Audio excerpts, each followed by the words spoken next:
Hello everybody and welcome back to LMM.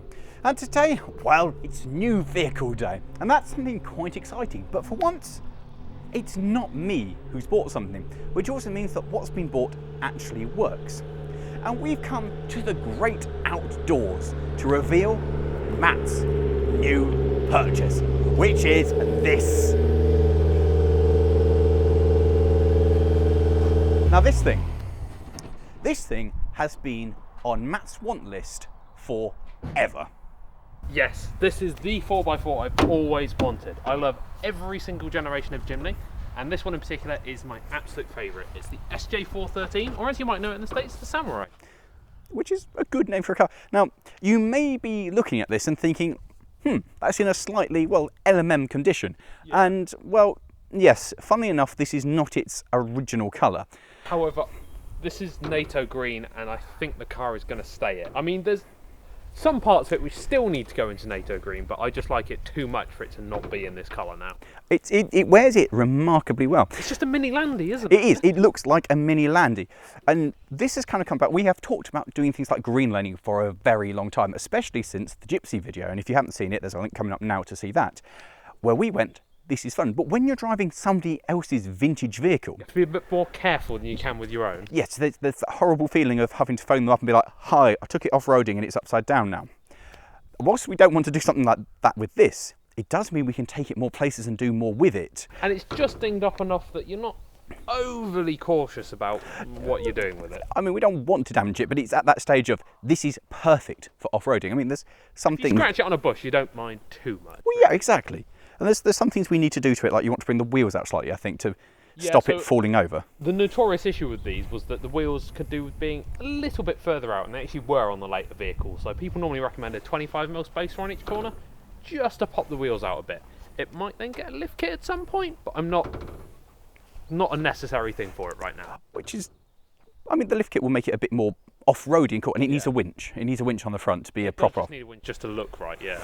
Now, it also, you may notice on the back, it looks like what it should have windows. It should. They've just been painted over, which is fine, but I'm probably going to have them back to windows, because one of the great things about this car is that you can see out of it from everywhere. It's like being in a greenhouse. You can just see where you're driving, which is what makes it such a fantastic green lane. It is magnificent. Now, the main thing I suppose you're all asking is, oh God, guys, you've bought another car. Kind of, yes. This thing we didn't actually actively go and seek. It kind of got offered to us, or rather to him, and at which point he then turned to us all and went, do you have any interest in this? At which point I tore his arm off because, yes, so I do have interest in it, very much. So a massive thank you to the previous owner of this who wanted it to go to a good home. And when he couldn't find a good home, he asked if we'd like to take it on. Yeah. Probably could have looked at a few more okay homes before coming straight to us. To us. Yeah. Now, this thing has, for the last several years of its life, been outside. Last several years? This has never had an MOT on the system. This has not been on the road in a good 20, 30 years. The gent said it was a farm vehicle, right? Yeah, it was used. It lived on a farm. Yeah. So it had some rot in it, which has, for the most part, been cut out. Yeah, the previous owner has done a lot of work on this car, and then it appears that he's lost his storage, and so he couldn't do any more work on it. Cue us. Now, you may notice there are some things that still need work. For instance, the rear arch is, missing. Just a few little bits. There's a couple of spots. And there are some bits underneath which need finishing. The entire rear floor has been rebuilt, and all of the arches inside are now box arches, which is wonderful, but they've not been seam welded all the way in yet. So it's just going to be a case of getting my new welder, going around the edges, and then hopefully tying it all together. So it's a project that, well, firstly, it runs and drives. You may notice it appeared here under its own steam, which is... It is running and driving significantly better than when we first got it. Yes, it is. The Matt has now taken it upon himself to rebuild the carburettor on it, and it's gone from when we picked it up and I loaded it onto the ramp. How many times did you stall it? Oh, quite a few. Yeah. But it was quite difficult. You see, in order to drive this thing, not only did I have to ride the clutch, I also had to feather the throttle, because if you let it just on its own onto idle, it died, and work the brakes. I was doing 3 things with 2 feet, which was really, your left foot braking thing going on, and I'm not good at it. Yes, it's a bit complicated. I think the brakes are binding a little bit as well. That might just be where it's sat. I realised that for bringing it out here to do this bit of video of it, it's actually the furthest that Matt has driven it since owning it. Yes, it is. Quite literally. What's this? So the big thing about this is a K car. Yeah. Because it's tiny, it's fantastically small. We didn't realise, well, I didn't realise how small it was until we got it here and compared it to the 106, and it's smaller. Taller, definitely. Oh yeah, yes. but in actual widthiness and lengthiness, It's tiny. yes, it's quite. They used to have rear seats in them. This one doesn't anymore for obvious reasons, because no one can sit back there, not even a child. No. Not even a quadruple amputee could sit in the back of this car. That's how bad it is. It is a very narrow back end to the car, but it is really cool. It's going to get us to a lot more things. We're going to be able to take it green laning, and that's something we want to share with you, is us going green laning and having adventures doing that, and camping, and it's generally going to be our adventure car. Yes, I'm very, very, very excited. And the thing is as well, that we showed Morgan, and Morgan didn't hate it. I know, he actually thought it was like reasonable, but that was probably because it was working, unlike most of the things we normally show him. I think reasonable is the highest level of praise that Morgan has ever shown to anything that we have bought. Just about. So that must mean that it's a huge success. So I think what we're going to do now is we're just going to take you for a quick walk around and show you some of the features on this mighty thing and talk a bit more about the condition it's in. And its parts. Oh, and it's, yes, the many, many parts. Many parts. We've got enough to make another one. There was once two Jimnys. One of them unfortunately gave its life so that this one could live, and its organs are still littered everywhere.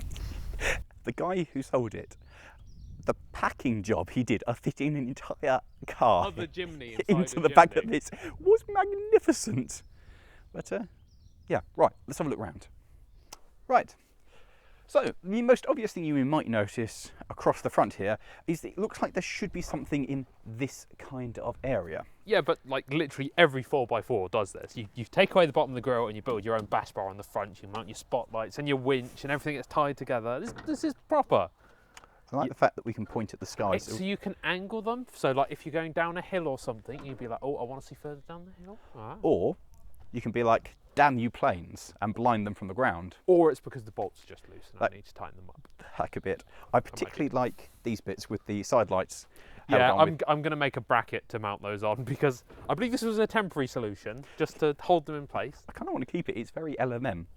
I do like my cable ties. I'm going to put that out there. Yeah, it's a. Do you know what I really like? Is this is adaptive steering. Like sometimes it points around the corners to illuminate where you're going. Ah, I see. It's very advanced. It also needs some end caps and stuff made up because, oh, the dings on it. There is actually another bonnet which is living in the shed at the moment, so that's fine. Oh. Right. In here we have the smallest and dinkiest. What the? It should have a stand, but this is how I was shown to do it. So this is being done for now. It's not on the windscreen. That's the best thing. No, it's on the paint instead, which is infinitely worse. So that's amazing. It does give you lots of working space. Yeah, though. no, this is accessible. What's amazing is it's such a dinky little motor. 1.3 litre. 4-cylinder. Yeah, G13B. It's wonderful. It's a petrol, which is obviously the ideal thing for off-roading. Yeah. It's missing the airbox at the moment. That's meant to have a bit on here. That's in the passenger seat. It was even better in Japan because these actually came out. The engine I really wanted in this is they did a 660cc two-stroke version, and they are fantastic. We are really wanting something that's two-stroke. We haven't done two-stroke yet, and it's something we really want to do. Well, we have. You've got a two-stroke. Oh yeah, I do. My bike is. So yeah, it's all actually. It seems pretty good. The engine is actually running a little fast with the idle. Yeah, that's an air leak. But guaranteed. It sounds good. Yeah. We think this is a good engine. We think we don't need to do anything to that. I've replaced the spark plugs on it, which we think made it a lot happier. Yes, it did make a notable difference. They were not difference. happy before. Get that out of the way. I love the fact that everything's so lightweight. Like that bonnet is lovely, isn't it? You just go. Whoop. Yeah. The doors are actually scarily lightweight as you kind of whip them open and they just kind of feel like there's nothing to it.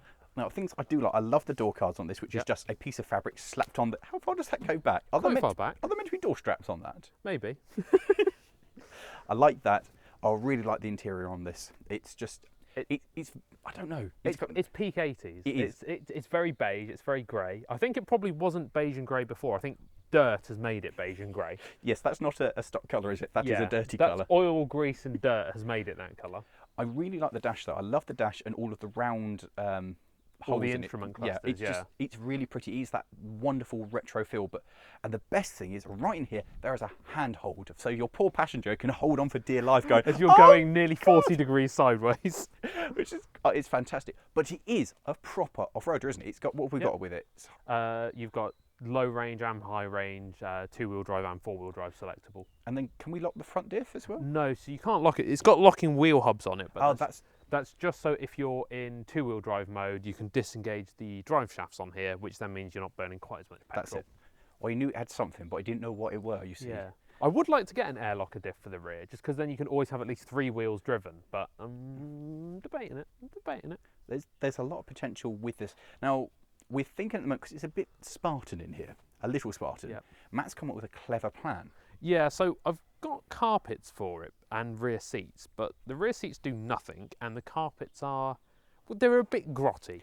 So what we're going to do, as it's going to be primarily an off-road vehicle, is everything's going to get stripped out, going to sand it all back, and then we're going to put truck bed liner in it, because then it'll be nice and easy to clean out, it'll be nice and hard wearing, and it will just mean that like when we're using it for its proper task, it doesn't matter if it gets mucky. Which is basically, it will be ruined every time we take. When we go filming and we do drive-bys and stuff, we ruin whatever interior it is. Yeah. We felt terrible with the Audi we did recently that we'd kind of be filming and then walking in with all the mud. Yeah, because we had to stand on the mud in the side bank to get the shot. So avoid that problem completely. No more grotty carpets. This is a pristine vehicle. Yeah. And hopefully we'll never be going fast enough that the road noise will actually be an issue with it not having carpets in. Something else we've discovered, or Matt pointed out earlier, is it sounds like a corrugated tin roof. It sounds incredibly hollow. There is no liner in there, but I still don't trust that. It sounds thinner than the sides do. It doesn't feel very solid, does it? It keeps the water off, and I think that's the intended purpose of it, so it does that job fine. You may have also noticed... It bent when you leant on it. Yes! It's an 80s Japanese vehicle. They're lucky it didn't get made out of tin foil. The glass has kind of been painted over, which I do kind of want to deal with, because you can open the windows and it just kind of... I can't reach it from here. We did kind of realise when we were putting it on the trailer and we've driven it earlier, just how much better it would be with the visibility here that we don't have. It's kind of weird from inside. From outside looking in, it looks completely opaque, but from inside looking out... you can still see through. Yeah, it's like weird ghostly light because the paint's not quite thick enough. So I'm going to somehow have to get that off, and I'm not looking forward to that job in particular. That'll be a pain. That'll be a right pain. But it will make it a lot better. And then we have, around the back here, well, a big door. There might be some parts in here, so it's not probably the best representation of the rear of this vehicle. Oh, I thought you'd taken more of these out. When we said it came with bits, is that a block? There's an entire other Jimny engine in there. There's an entire Jimny driveline in there. Transfer boxes, brakes. Alternator. Is that steering? This is a second Jimny's heart and mobily bits. So yeah, I've got spares for if we break stuff out on the trail at the very least. Are we taking this with us when we go green lane? Oh yeah, of course. You got to have your spare parts with you. Just take the spare head. About half a ton of spare parts in the back of it at the moment. Is that the bell housing? Is that a gearbox? Yeah, there's a gearbox in there and a transfer case and a diff. The diff's there. The thing is, Matt has taken an awful lot of this out. Yeah. Because there's a lot of spare parts have appeared inside the shed. There's leaf springs, axles, everything's littering the shed now. It's just parts. Parts. You might be able to tell, though, looking in here, that all these parts are on is a new floor. Because the old rotten one got cut out, and this one's kind of been... Well, it's tacked in for now, but the idea is to weld it in properly at some point. I didn't realise how much it was just tacked in place. Oh, no, this entire floor is just a new piece of steel and new arches, and everything here, that came from Metals For You. Okay, that's fine. The thing I didn't quite appreciate, because I don't think I've looked in this properly outside in the light yet, is exactly where would the seat go? Because there is no room for people to be back there. It kind of goes here, but then you have about this much boot space, which isn't ideal. There is no room to put people in there. No, there's not. It's in... This is quite quite There's good. a reason those rear seats are surprisingly easy to remove and don't have seat belts or anything really fastening them to the car. Is this why you were saying they don't exist anymore? Because people are just like, They yeet. throw them away, yes. All of the rear seats get thrown out of these because it's far more practical to actually have storage space instead. I mean, this is a decent amount of storage space. This is a decent boot. Yeah. I've just realised there is an interesting hole there just below the door hinge. Oh, well, oh no, that's where the fuel tank goes. No, not Oh, that there. hole. The one in the rear pillar. Just there. Oh, yeah, that's just a hole to nowhere. Yeah, there's a lot of holes in this vehicle. All on this corner here, that's all been rebuilt. So, Is that a gas strut holding the door open? yeah, it's not particularly good gas strut because it likes to come off. But it is a gas strut. It's just missing a bolt. This is such an LMM vehicle. I can't believe how good this is. But it drives. How can it be an LMM vehicle? Yeah, fair and valid point, buddy. Fair and I do love the chunky extra wheel on the back. It just makes it look right, doesn't it? Do you realise it says yeet on the inside of the door? I've not discovered this. Just there, it's yeet. No. So it does. It also gives you an idea of what the original colour was of this vehicle. Very red. And actually, I think it looks better in this. It looks more like a serious off-roader in this Yeah. colour. It looks like a miniature Landy, which is kind of what they're supposed to look like to me. It looks a fun little car. And Yeah. as I said, we are going to have a lot of fun with this. And because it's not my project, Matt is actually making progress with it, which is kind of sickening. I But bought new tools for it as well, amazingly. yeah, yes, you did, didn't you? Yes. Bought amazing new tools to fix this. Which is actually going to mean what we can fix with other projects a lot better and a lot easier. This is a fantastic learning experience with all the metal in it already cut to shape to just Finish it off. effectively finish it off. Yeah. Yeah, it's a lot better than it looks. It's a lot further forward than it looks. And it's something we have all really wanted. In fact, Trev's excited about it. Morgan, as we said, is impartial, maybe a little excited about it. But it's something we've all wanted, and it's something that's going to allow us to do a lot more, have more adventures, and make more content for you guys. And frankly, we're excited. What I really want to do is just take the entire Trans-Euro trail in the UK on it. That's my dream. Oh, that'd be so cool. Should be a motorbike trail, but we're going to see if a tiny motorbike-sized off-roader can do it instead. It isn't that wide, is it? No. It is absolutely wonderfully twee. So, there we go, guys. This is Matt's new purchase. My new purchase. We're excited. It's going off-road. It works. Yeah, that's basically it. And so, thank you very much. Let us know in the comments below, what do you think about Matt's new purchase? Are you excited for it as well? Do you know any hints and trips that we should know about it? And have you got any good green laning ideas of where we should take this? Where is a good place to open up our green laning? We know Thetford Forest, and that's about it for us. We have no ideas. So let us know in the comments below. Hope you've enjoyed the video, and thanks very much for watching. If you have enjoyed this, how about looking over there somewhere for one of the other acquiring vehicles when we got a vehicle, or down there for when we went and acquired the greatest vehicle of them all, Red Roof. Thanks for watching, guys. We'll see you next time. It's not the greatest. This is. No, the Red Roof was a more adventure for getting it than this one. This had less metal in it at one point than Red Roof did. It has less metal in it. It's smaller. It's got less metal in it. No, it probably has more metal in it now than Red Roof Actually, does. that's a good point, isn't it? Yeah.